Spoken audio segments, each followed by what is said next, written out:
The fence post had come loose again. Roy Hutchins spat into the red dust and dismounted from his horse, pulling tools from his saddlebag. 3 years on this frontier world, and he still wasn't used to how the wind ate through everything. Metal corroded faster here, wood dried and cracked within months. Even the modified cattle he raised seemed to age quicker under the harsh double suns. He hammered the post back into place, sweat running down his weathered face despite the cooling evening air. His ranch stretched for miles in every direction, empty except for the distant shapes of his herd. That's how he liked it. Empty. Quiet. No one asking questions about Earth or why he'd left or what he was running from. Roy was packing his tools when he heard it. Not with his ears exactly. More like a feeling that crawled up his spine and settled behind his eyes. A desperate, wordless cry that translated in his mind as a single concept. Mama. He froze, one hand on his horse's saddle. The animal's ears flicked nervously. Roy scanned the darkening horizon, seeing nothing but scrub brush and rocky outcrops. The cry came again, weaker this time. Mama, please, hurt hell, Roy muttered. He swung back onto his horse and urged it forward, following the strange pull in his mind. Whatever was calling had to be close. The psychic impression grew stronger as he rode, leading him away from his property line toward a series of shallow canyons he rarely visited. The horse balked at the edge of a fresh crater, nearly throwing Roy from the saddle. He calmed the animal and dismounted, approaching on foot. The crater was maybe 20 feet across, the earth still warm from impact. At the center lay a crumpled shape that made Roy's blood run cold. He'd seen pictures. Every human in the colonies had seen pictures. The scales were unmistakable, even on something this small. Dracovian, a baby one sure, but still a member of the most feared predator species in known space. The creature was no bigger than a large dog, its rust-colored scales dull and cracked from dehydration. One wing bent at an unnatural angle. As Roy approached, it raised its head weakly and fixed him with eyes that held far too much intelligence for something newborn. Mama, the thought whispered into his mind. Help, Mama? I ain't your mama, Roy said automatically, but his hands were already reaching for his canteen. The baby dragon tried to crawl toward him and collapsed. Roy could see deep scrapes along its belly where it had been dragged across rough ground. Burns on its feet from atmospheric entry. Someone had dropped this creature from orbit and left it to die. He should walk away. That was the smart choice. The legal choice. Dracovians had destroyed colonies, killed thousands. The Galactic Council had standing orders to eliminate them on sight. Any age, any circumstance. Helping one was probably treason. The baby dragon whimpered, a pitiful sound that didn't match the terrifying reputation of its species. It looked at Roy with those two smart eyes and projected simple images into his mind. Cold. Alone. Scared. Want Mama. Roy cursed under his breath and knelt beside the creature. He poured water carefully into its mouth, watching it swallow desperately. Up close, he could see how young it really was. Its scales still had the soft texture of infancy. Its claws were barely formed. Whatever this thing might become right now, it was just a baby that had been thrown away like trash. This is the dumbest thing I've ever done, Roy told it, stripping off his jacket. The dragon's body temperature was dropping fast as the desert night closed in. He wrapped the jacket around the small form, careful of the broken wing. The creature made a sound like a purr and pressed against his chest. Roy's horse wanted nothing to do with the dragon, so he walked back to his ranch, leading the animal with one hand and cradling the baby Dracovian in his other arm. Every step, he argued with himself. He could still dump it somewhere. Could call the authorities. Could do the sensible thing, but the creature had stopped crying. It rested against him with complete trust, its breathing evening out. When Roy looked down, he found it watching him with an expression that looked almost like hope. Mama found me, it seemed to say. Safe now. By the time Roy reached his small ranch house, he'd already made his decision. He carried the dragon inside and laid it gently on a pile of blankets near the heating unit. Its wing needed setting. He had medical supplies for his cattle that might work. The creature watched him gather materials, projecting calm curiosity rather than fear. You understand me, don't you? Roy asked as he prepared a splint. Not just words. You know what I'm thinking. The dragon tilted its head. An image flashed in Roy's mind. His own face overlaid with feelings of safety and warmth. It trusted him completely, saw him as protection. As family, Roy carefully straightened the broken wing and the dragon didn't fight him. It whimpered but stayed still, somehow knowing he was trying to help. He splinted the wing and wrapped it, then offered more water and some raw meat from his cold storage. The dragon ate with desperate hunger. As the night deepened, Roy sat on his floor watching the small creature finally sleep peacefully. He'd lost his wife and daughter 5 years ago to a transport accident, came to this empty world to forget, to be alone, to never feel responsible for another life again. Now he had a baby dragon curled up on his blankets, depending on him completely, a creature the entire galaxy wanted dead, a creature that could someday grow large enough to destroy his ranch with one swipe of its claws. But when it slept, it made soft chirping sounds. When it dreamed, Roy could feel gentle emotions drifting through the air. Contentment, gratitude, love. "Gonna call you Rusty," Roy said quietly, "on account of your color." The dragon's tail twitched in sleep and Roy felt a warm pulse of approval in his mind. It liked the name, liked him, had already decided he was family. Roy pulled a blanket over his own shoulders and leaned back against the wall. Tomorrow he'd figure out what to do. Tonight he'd just make sure the little thing survived until morning. That's all. Nothing more complicated than that. But as Rusty curled tighter into his nest of blankets, Roy felt something he hadn't felt in 5 long years. A reason to care what happened next. Rusty knocked over the water trough for the 3rd time that week.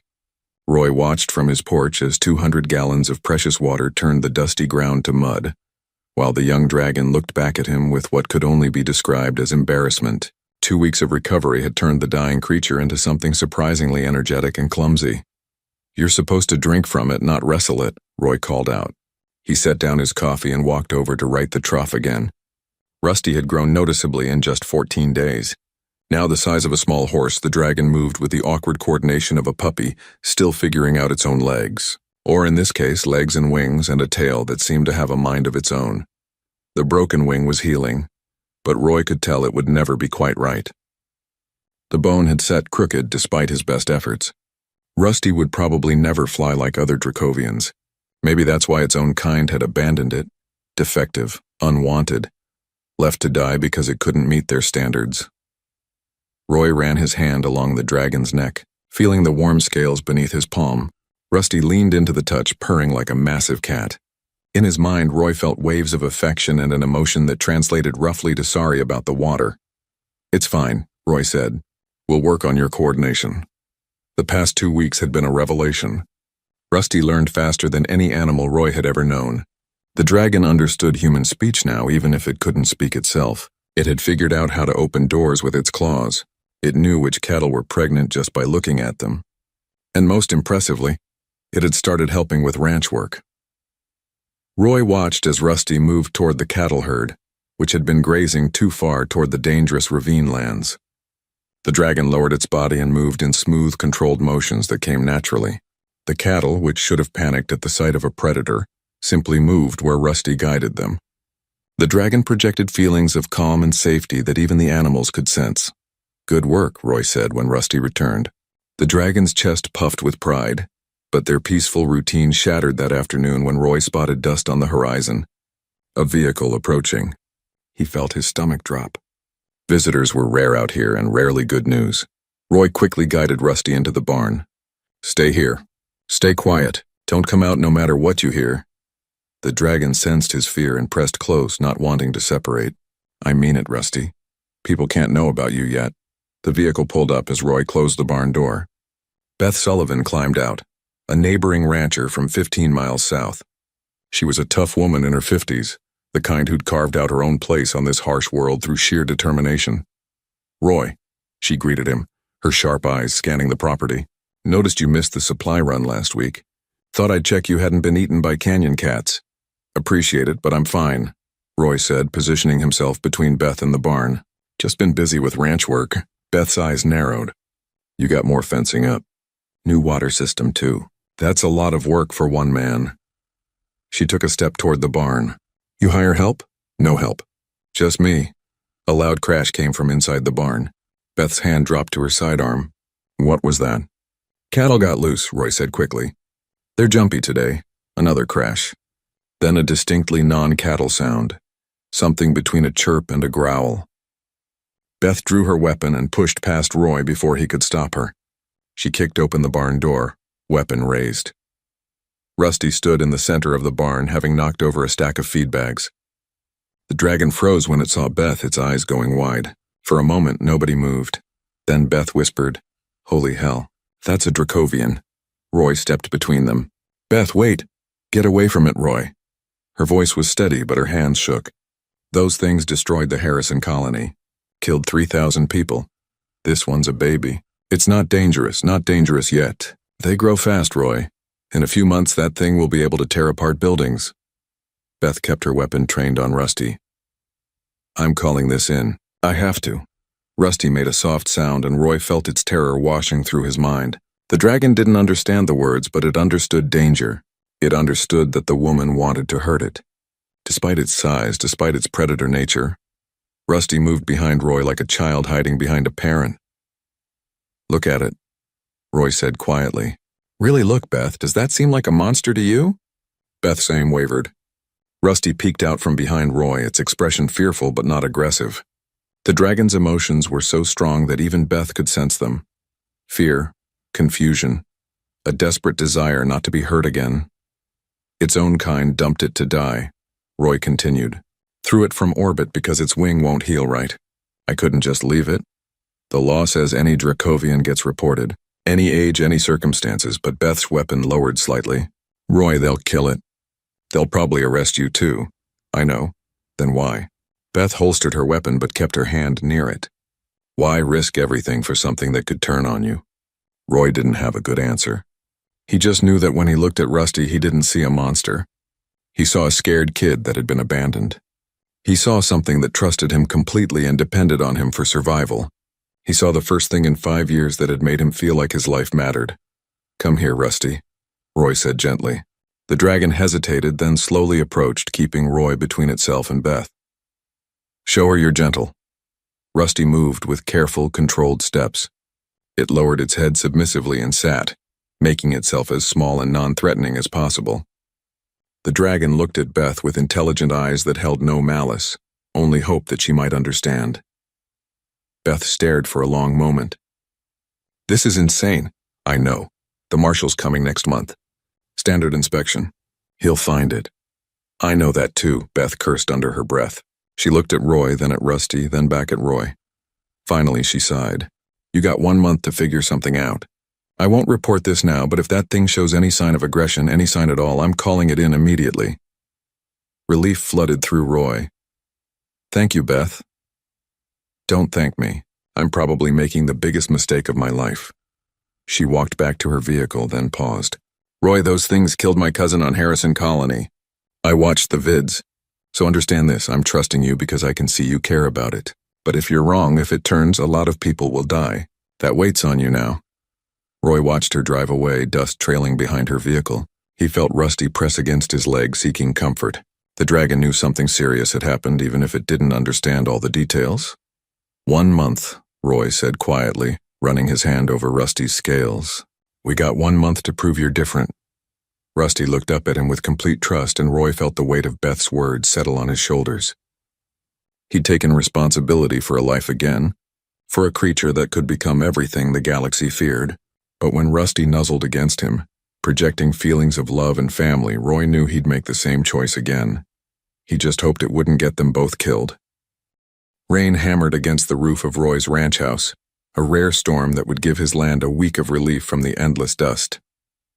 Roy sat at his table, staring at a map of the canyon lands while Rusty dozed near the heating unit. The dragon was now bigger than any horse Roy had ever owned, its scales gleaming in the dim light. 6 months had passed since that first night, and the deadline Beth had warned about was here. Tomorrow, Colonial Marshal Diane Foster would arrive for her annual inspection of all frontier properties. She was thorough, professional, and had a reputation for following regulations to the letter. There was no way she'd miss a fully grown Dracovian living in Roy's barn. Roy had spent the last month preparing a shelter in the deep canyons 5 miles from his property. A cave system that would hide Rusty from aerial scans. He'd stocked it with water and food, built a comfortable space where the dragon could wait out the inspection. But the plan required Rusty to stay there alone, possibly for days. and Roy could feel the dragon's anxiety about separation.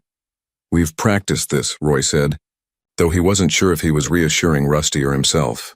"You go to the canyon. You stay quiet. You wait for my signal. Then you come home."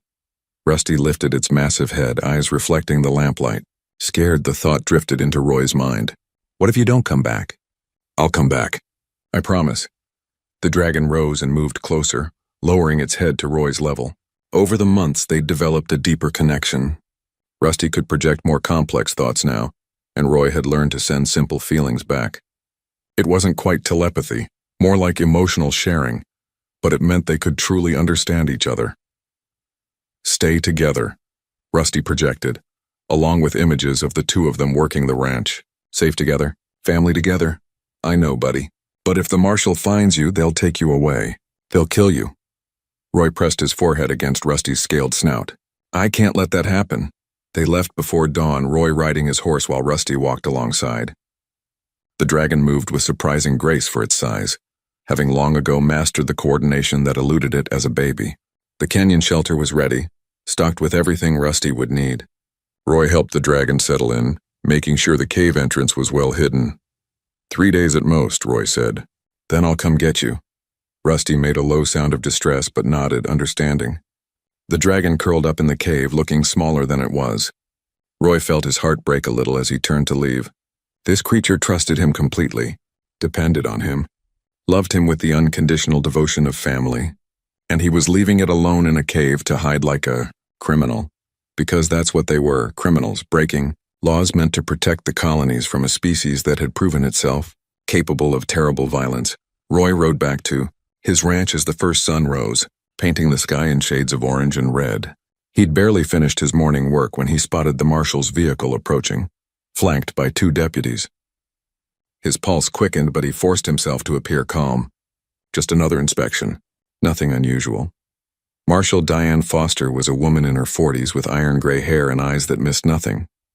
She greeted Roy professionally and began her inspection, checking his permits, scanning his property lines, reviewing his cattle health records. Everything was in order. Roy began to think they might actually pull this off. Then the storm changed everything. Dark clouds rolled in faster than any weather system Roy had seen. Lightning split the sky, and within minutes the world was engulfed in a violent electrical storm. The marshal's scanner went haywire, picking up massive energy surges from the canyon lands. One of the deputies pointed to smoke rising in the distance. "Fire," Marshal Foster said grimly. "Lightning strike. It's spreading fast toward those canyons." Roy's blood turned to ice. Rusty was in those canyons. The fire would trap the dragon, and Rusty wouldn't know to run. Would wait for Roy's signal like a good, obedient child while the flames closed in. "I need to check on something," Roy said, already moving toward his horse. "Mr. Hutchins, that fire's dangerous. We should wait for containment crews." Roy didn't wait. He spurred his horse into a gallop, racing toward the growing wall of smoke. Behind him, he heard the marshal shouting orders to her deputies. Their vehicle followed, sirens blaring. The fire was worse than he'd feared. Flames consumed the dry brush, creating an inferno that roared like a living thing. Roy's horse refused to go further, panicking at the heat and smoke. He dismounted and ran on foot, pulling his shirt over his mouth and nose. "Rusty," he shouted into the flames.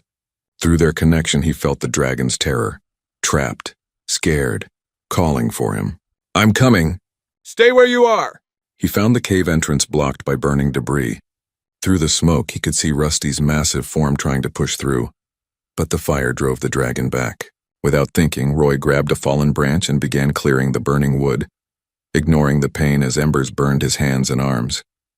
"Come on," he yelled. "Rusty, push!" The dragon burst through the remaining debris, scales blackened with smoke. Rusty grabbed Roy's shirt in its teeth and pulled him away from the flames just as the cave entrance collapsed behind them. They stumbled into a cleared area, both coughing and singed. Roy looked up to find Marshal Foster and her 2 deputies standing 30 feet away, weapons drawn. They'd followed him. They'd seen everything. Behind them, their vehicle's headlights cut through the smoke, illuminating Roy and the massive Dracovian that stood protectively over him. For a moment, nobody moved. The only sound was the crackling of the fire and heavy breathing. Marshal Foster's voice was steady despite the shock on her face. Roy Hutchins, that's a Dracovian. You're harboring an illegal alien of a hostile species. Roy got to his feet slowly, positioning himself between Rusty and the weapons. The dragon lowered its head, making soft, distressed sounds. It understood danger even if it didn't understand the words. Her name's Rusty, Roy said, and she's not hostile. She's family. One of the deputies laughed nervously. Family? Sir, that thing's species has killed thousands. This thing just saved my life. And 6 months ago I saved hers. Roy kept his voice calm. She was dumped to die because her wing doesn't work right. I couldn't leave her. And I won't let you kill her now. Marshal Foster studied them both, her weapon still raised. Galactic law is clear. Any Dracovian found in human space is to be terminated immediately. Then you'll have to shoot me first. The words hung in the smoky air. Rusty pressed closer to Roy, projecting waves of fear and love that were so strong even the deputies seemed to feel them. The dragon could attack, could probably kill all three of them before they got off more than a few shots, but Rusty didn't move. Just stayed close to Roy, trusting him to protect them both. Marshal Foster's weapon lowered slightly. She looked at Roy, then at Rusty, then back at Roy. She really saved you? Pulled me out of the fire herself. Could have run, could have saved herself and left me to burn, but she came for me. Roy's voice cracked. She's not a monster, Marshal. She's just scared. The deputies looked to their commander, waiting for orders. The fire raged around them, forcing a decision. Marshal Foster holstered her weapon, though her hand stayed near it. I'm giving you 48 hours, Mr. Hutchins. 48 hours to convince me that Dragon won't become a threat. If you can't, I report this and she dies. Understand? Roy nodded, relief flooding through him. Thank you. Don't thank me yet. If I'm wrong about this, if she hurts anyone, it's on my conscience. The Marshal looked at Rusty, who met her gaze with intelligent, fearful eyes. You've got 2 days to prove she's different. Use them wisely. As they escorted Roy and Rusty away from the fire, Roy felt the dragon's confusion and relief. They were alive, together. But the real test was just beginning. Roy had 48 hours to prove that compassion wasn't weakness. That family wasn't defined by species. That the scared creature his galaxy called a monster deserved the same chance at life that anyone else got. He just hoped it would be enough time. Beth Sullivan's video went viral before Roy even knew she'd filmed it. She'd been documenting Rusty for weeks without telling him, capturing footage of the dragon gently herding cattle, carefully helping Roy repair fences, and playing with the ranch dogs like an oversized puppy. By the time Roy woke up on the first morning of his 48-hour deadline, the footage had been shared across every human colony in the sector. Marshal Foster arrived at dawn with her tablet showing the view counts. 2 million people have watched your dragon in the last 6 hours. The colonial government is getting flooded with messages. Some want her protected, more want her dead. Roy stood on his porch while Rusty dozed in the yard, oblivious to the attention. I didn't ask Beth to do that. Maybe not. But now everyone knows. The Galactic Council sent an official protest an hour ago. They're demanding we follow protocol and terminate her. The Marshal sat on the porch steps looking tired. The Earth government is convening a special tribunal. You and Rusty have to appear. They're gonna kill her. Maybe. Or maybe Beth's video bought you something more valuable than time. She bought you witnesses. Marshal Foster pulled up another file on her tablet. Look at these comments. Thousands of people saying they never saw a Dracovian act like that. Parents showing the videos to their kids, teaching them about compassion. Scientists wanting to study her development. You've started something, Roy. Now you have to finish it. The tribunal was held in the colonial capital's largest hall, broadcast live across human space. Roy walked in wearing his only clean shirt, feeling completely out of place among the lawyers and government officials. Rusty walked beside him, moving slowly and carefully, trying not to accidentally knock anything over with her bulk. The dragon's nervousness flooded through their connection. Too many people, too many eyes. Too loud, it's okay, Roy whispered. Just stay close. The prosecution presented first. A stern woman in an expensive suit showed footage of Dracovian attacks on human colonies, ships burning, buildings collapsed, bodies recovered from the ruins. Roy felt Rusty flinch beside him as the images played. The dragon could sense the pain and death in those recordings, even if she didn't understand context. This is what Dracovians do, the prosecutor said. They destroy, they kill. And this tribunal is being asked to let one live among us because it currently acts docile. She turned to face Roy. Mr. Hutchins raised this creature from infancy. It sees him as family. But what happens in 5 years when it reaches full maturity? When its instincts take over? When it decides humans are prey instead of parents? The prosecutor pulled up genetic studies. Dracovians are biologically programmed for violence. Their brain structure rewards aggressive behavior. No amount of nurturing can override millions of years of evolution. Mr. Hutchins hasn't domesticated a monster. He's simply delayed the inevitable. Roy felt the room's mood shift. The prosecutor was winning. Even people who'd been moved by Beth's videos were nodding along. The science seemed clear. Dracovians were killers. Rusty was a Dracovian. Therefore, Rusty would eventually kill. When it was Roy's turn to speak, he stood at the podium feeling every one of his years. He wasn't a lawyer or a scientist, just a rancher who'd made a choice 6 months ago. But as he looked at Rusty sitting quietly in the corner, trying so hard to be good, he found his words. "I lost my family 5 years ago," Roy began. "Wife and daughter. Transport accident. I came out to the frontier because I couldn't stand being around people anymore. Couldn't stand caring about anything because caring hurt too much." He paused, gathering his thoughts. "Then I found Rusty dying in a crater. Her own kind had thrown her away, left her to die alone and scared. And I couldn't do it. Couldn't just walk away from something that needed help even though I knew what she was." He gestured to Rusty. "Every day for 6 months I waited for her to turn violent. Waited for those instincts everyone talks about to kick in. But you know what happened instead?" She learned. She understood when I was sad and tried to comfort me. She figured out how to help with ranch work because she knew it made me happy. She became gentle because gentleness was what I showed her. The prosecutor interrupted. "Anecdotal evidence doesn't change biology, Mr. Hutchins." "Maybe not. But Rusty's wing never healed right. She can't fly like other Dracovians. Can't be what her species expects.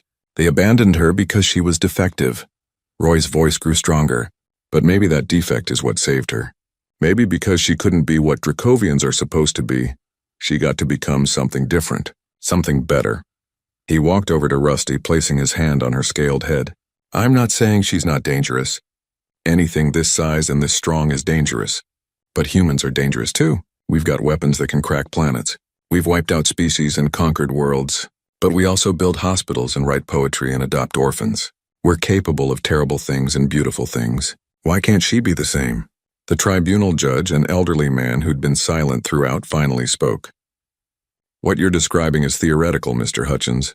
We have no evidence that Dracovians can be anything other than what they've always been."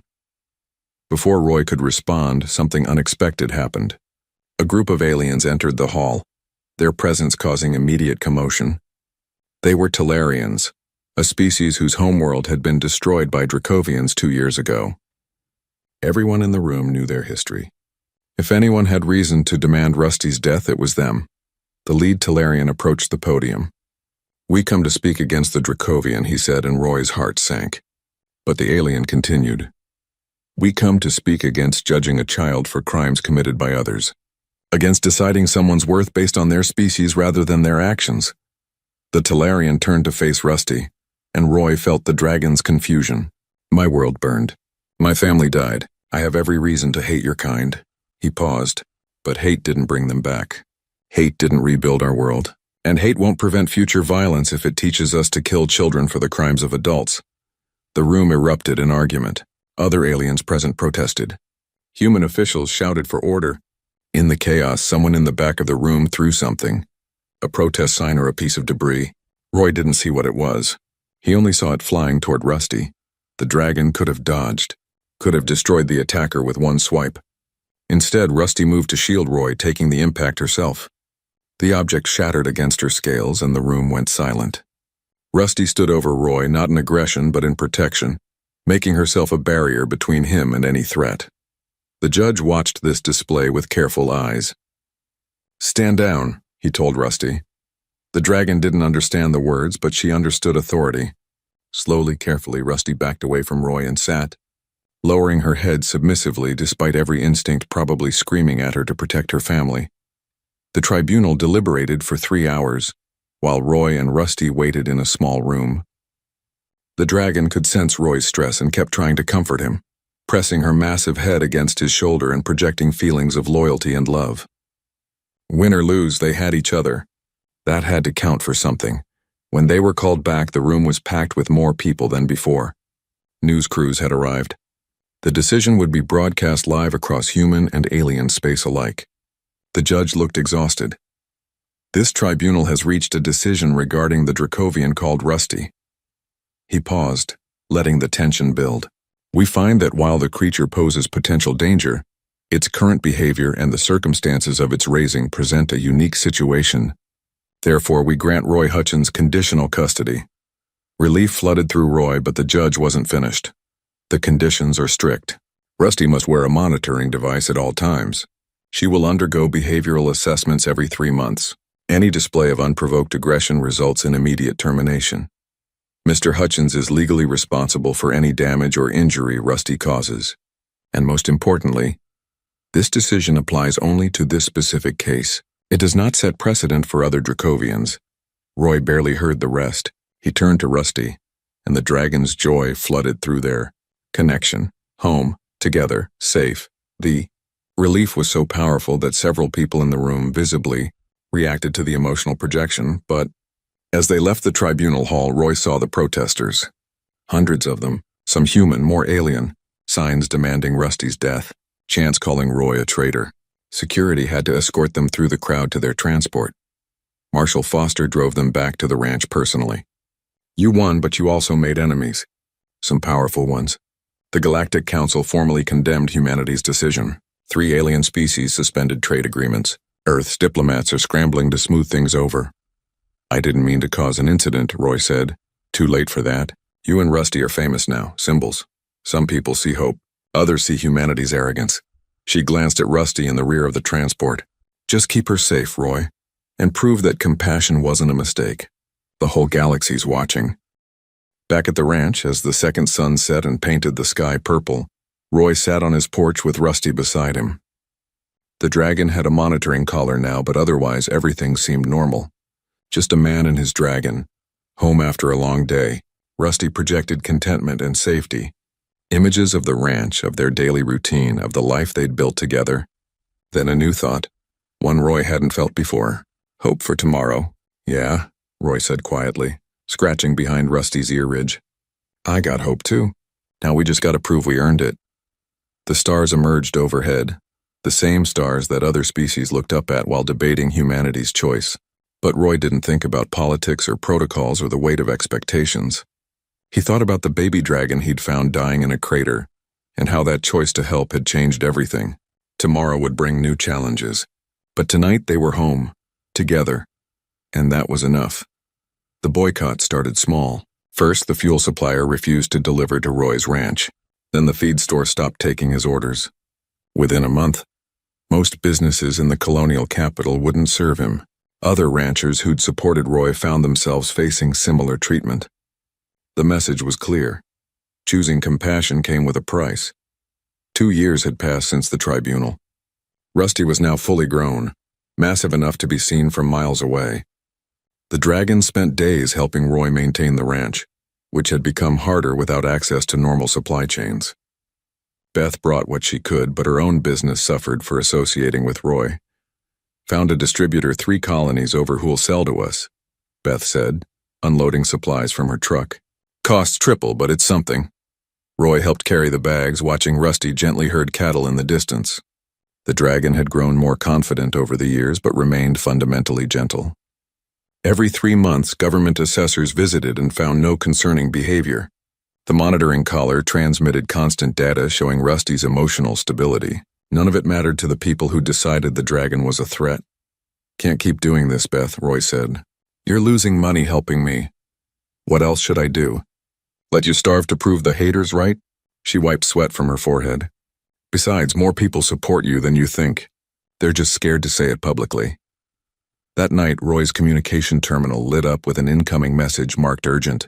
The sender was listed as Galactic Council Diplomatic Corps. Roy's stomach dropped. Nothing good ever came from the council. The message was simple and terrifying. Dracovian battle fleet detected entering human space. Estimated arrival your sector in 72 hours. Destination appears to be Colony World Delta 7. Evacuations recommended. Roy read it 3 times, hoping the words would change. They didn't. He walked outside where Rusty was watching the stars, something the dragon did every evening. Through their connection, Roy felt Rusty's contentment shift to concern as his emotions changed. "Your family's coming," Roy said quietly. "A whole fleet of them." Rusty's confusion flooded through their bond. Family? The concept carried weight for the dragon. Roy was family. Beth was family. The ranch animals were family. But the idea of other Dracovians felt foreign and frightening. The colonial government contacted Roy the next morning. Emergency evacuations were underway. Ships were loading civilians, prioritizing children and the elderly, and they wanted Rusty surrendered to authorities. The Dracovian fleet sent one message, Colonial Administrator Williams explained over video link. They want the defective one returned or they'll destroy the colony. You have to give them what they want. They'll kill her, Roy said. Probably, but if you don't surrender her, 30,000 people die.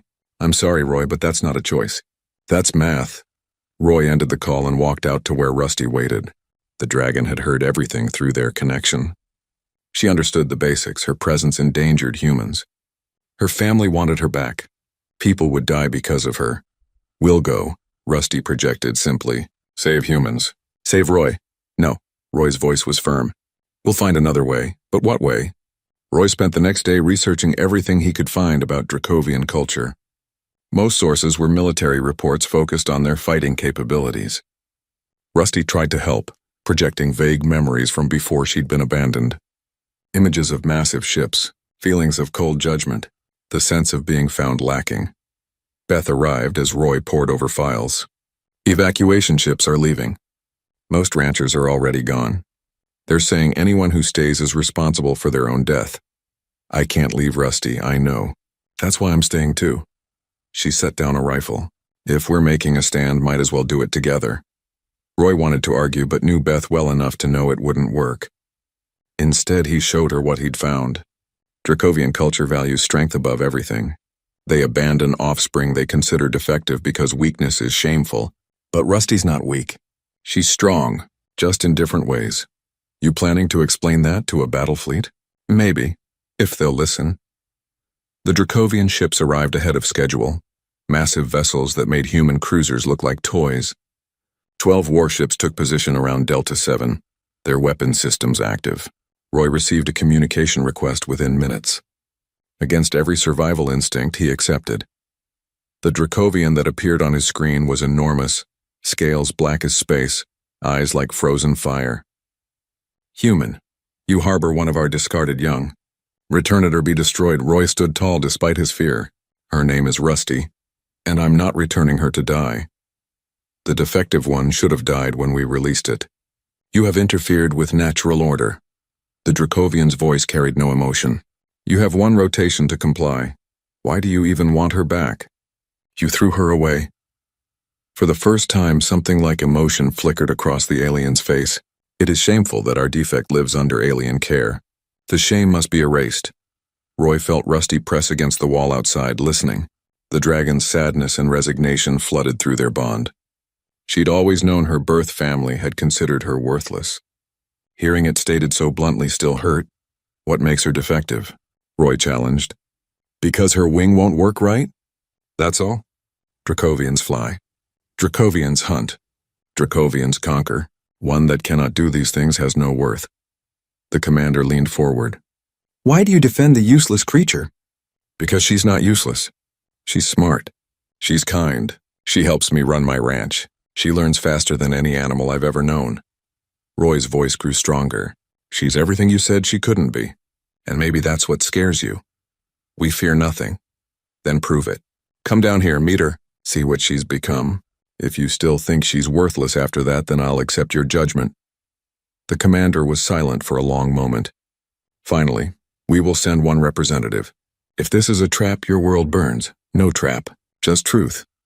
An hour later, a shuttle landed near Roy's ranch. The Dracovian that emerged was almost as large as Rusty, its scales a deep purple.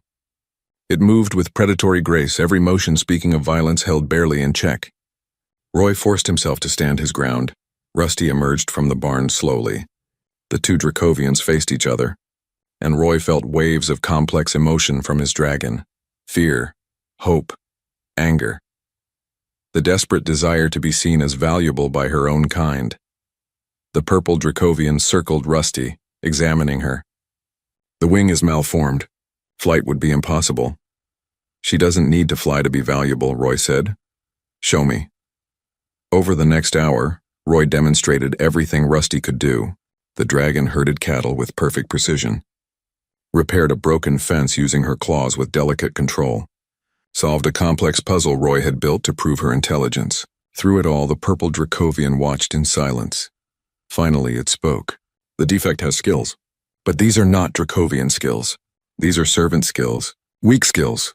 Roy felt his temper rise. Weak? She can do things you probably can't.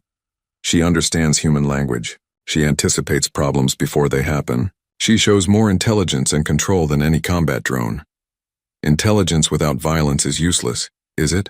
Roy pulled up footage on his tablet, showing news from across human space. Rusty's story has been seen by billions. Scientists are studying how environment shapes behavior.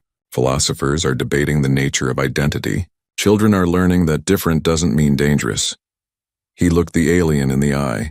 Your way creates soldiers. Our way created something your species has never had. A bridge between two peoples.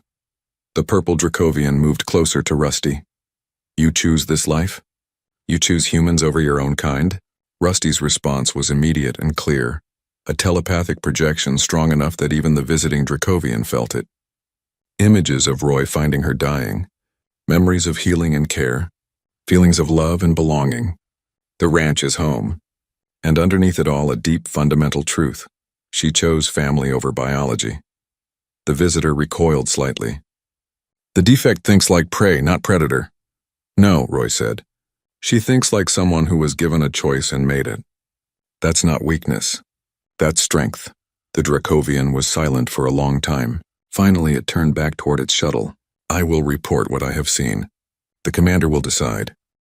After the visitor left, Roy and Rusty waited. Beth joined them on the porch, rifle across her lap. The three of them watched the sky as the Dracovian fleet continued its orbit. Roy's communication terminal stayed dark. What do you think they'll do? Beth asked. I don't know. But whatever happens, we're not separating. Roy rested his hand on Rusty's head. The dragon had been quiet since the visitor left, processing the encounter. Through their bond, Roy felt confusion and sadness. Rusty's own kind still saw her as defective. Still saw kindness as weakness. Worth something? Rusty projected quietly. The thought tinged with uncertainty. Right? Worth everything, Roy assured her. To me, to Beth, to everyone who's been moved by your story. Your birth family's wrong about you. But as the hours passed with no word from the Dracovian fleet, Roy wondered if being right would be enough. The ships had enough firepower to glass the entire colony, 30,000 lives hanging in the balance, and all Roy could do was wait and hope that somewhere on that command ship, a Dracovian commander was learning the same lesson he'd learned 2 years ago, that the strongest thing any being can do is choose compassion over violence. The stars wheeled overhead, indifferent to the drama playing out below. And Roy held on to his dragon, his family, his choice, and waited for the galaxy to decide if love could ever be stronger than hate.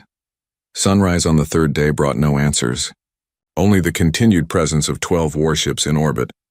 Roy had spent the night on his porch, unable to sleep, while Rusty dozed fitfully nearby. Beth had finally gone home to check on her own ranch, promising to return before anything happened. The evacuation transports were long gone.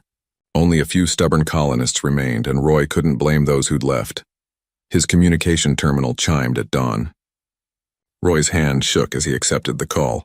The black-scaled commander filled the screen, expression unreadable. Human, I have reviewed the observer's report. I have watched recordings of the defective one's behavior. I have consulted with my warriors regarding the situation. The commander paused. We have reached a decision. Roy's heart pounded. Rusty woke and moved closer, sensing his tension. You claim the defect is valuable. That weakness can be strength. That our way is wrong. The commander's eyes burned with something Roy couldn't identify. I am that defect's parent. I personally threw it into space to die. It shamed me to have produced something so flawed. The words hit Roy like physical blows. He'd suspected, but having it confirmed made it real. This was Rusty's actual parent, the one who'd condemned her to death for the crime of being different. For 2 cycles, I have been forced to hear reports of my failure living among aliens. Forced to watch it perform servant tasks like trained livestock. The shame has been unbearable. The commander leaned forward. Now I will end that shame. I am coming to your world. I will face the defect, and I will judge whether it deserves to continue existing. The transmission ended before Roy could respond. Within the hour, a single Dracovian shuttle descended, landing in the open space in front of Roy's ranch house. The commander emerged, even more massive in person than on screen. Beside Roy, Rusty made a sound of pure distress. This was the one who'd abandoned her. The parent who'd decided she wasn't worth keeping. Other shuttles followed, carrying what Roy assumed were high-ranking Dracovians. They formed a circle around the landing area. An audience. Whatever was about to happen, it would be witnessed by Rusty's entire command structure. The defect will face me, the commander announced. If it shows Dracovian strength, I will consider allowing it to live. If it shows only weakness, I will end its shame myself. This is a fight. Roy stepped forward. Your own child? It is a test. Dracovians prove worth through combat. Always. Roy turned to Rusty, whose terror was overwhelming their bond. The dragon had never fought. Had never hurt anything intentionally. For 2 years, Roy had taught patience, gentleness, and control. Now those lessons might get Rusty killed. You don't have to do this, Roy said quietly. Rusty looked at him with eyes full of fear and sadness, but underneath Roy felt something else. Determination. A need to prove something, not to the Dracovians watching, but to herself. To show she wasn't worthless, wasn't defective, wasn't a mistake. I try, Rusty projected, for you, for family. The dragon moved to face her parent. The size difference was noticeable. The commander was larger, heavier, covered in battle scars. Rusty looked young and uncertain by comparison. The watching Dracovians made sounds of approval, expecting a quick victory. The commander attacked without warning, massive claws tearing through the space where Rusty had been standing. But Rusty wasn't there. 2 years of ranch work had taught her to move fast, to anticipate, to think 3 steps ahead. She dodged, not striking back, just evading. Fight defect, the commander roared. Show me you're worthy to live. Another attack, another dodge. Rusty's broken wing prevented flight but didn't stop her from being quick on the ground. The commander grew frustrated, attacks becoming wilder. Still, Rusty didn't retaliate. Through their bond, Roy felt the dragon's conflict. Every instinct screamed at her to defend herself, but Roy's teachings held firm. Violence wasn't the answer. There had to be another way. The commander caught Rusty with a tail sweep, sending the dragon tumbling. Before Rusty could rise, the massive Dracovian pinned her, claws at her throat. Weak, pathetic. You won't even fight your own parent. Because fighting you proves nothing, Roy shouted. He ran forward despite the danger, positioning himself between the 2 dragons. Killing your own child proves nothing except that you're afraid. Afraid? The commander's voice dripped with contempt. Of what? Of being wrong. Your entire culture is built on strength through violence. But what if real strength is choosing not to fight? What if the strongest thing Rusty ever did was survive your abandonment and build something better? The commander could have killed Roy with one swipe. Instead, the Dracovian paused. You would die for the defect? She's not defective. She's evolved. She's what your species could become if you stopped throwing away anything that doesn't fit your narrow definition of strength. Beneath the commander, Rusty stirred. The dragon pushed against the claws holding her down, not to escape, but to protect Roy. Despite being pinned, despite facing the parent who'd condemned her to death, Rusty's only thought was keeping Roy safe. The commander felt it. Every Dracovian present felt it through Rusty's powerful telepathic projection.